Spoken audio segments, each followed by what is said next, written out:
Tanjiro, nice guy right, doesn't make a lot of noise, keeps his head down and does the work. The work being killing demons. He has come a long way from that first time of not being able to kill demons, and he was called weak by Urokodaki. He's no longer, I should say.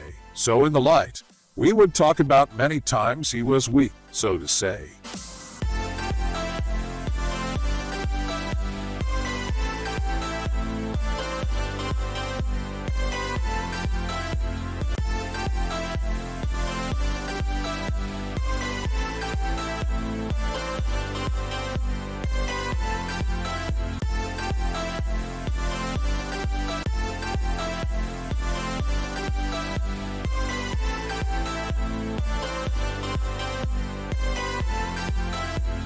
Let's do a countdown from 6. When Gie tried to tell him about demons, the first time Tanjiro Kamado met Gie Tomioka, Gie was simultaneously saving Tanjiro from his sister, Nezuko, who had newly been turned into a demon. Accordingly, he was putting Nezuko's life in jeopardy by trying to kill her. However, Tanjiro was unwilling to accept this. As a result, he was attacked by both Nezuko and Gie. 5. When he had to prove himself to Sakonji, learning to be a demon slayer and to use the water-breathing style turned out to be no walk in the park. Learning the techniques under Sakonji, Urokodaki taught Tanjiro many things. During his experience in the mountains, he learned a lot of the foundational skills he needed, as well as learning how far he had to go.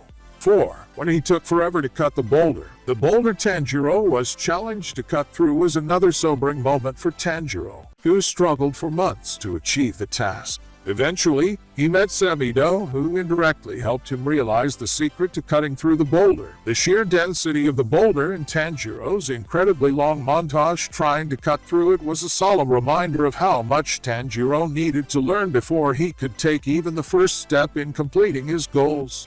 3. When he watched Daki destroy the town. Just because Daki was the most powerful upper demon doesn't mean she wasn't capable of extreme violence and killing demon slayers. Tanjiro kept up with her for an impressive amount of time, inspired to save the innocents of the entertainment district, many of which she slaughtered needlessly. The fight got so tough that Nezuko had to help. Later, everyone else showed up to fight against Daki's brother, with whom she shared a life. Losing innocence where Rengoku had not during the Mugen train arc scarred Tanjiro, and he recognized how powerful a Hashira must be to save so many.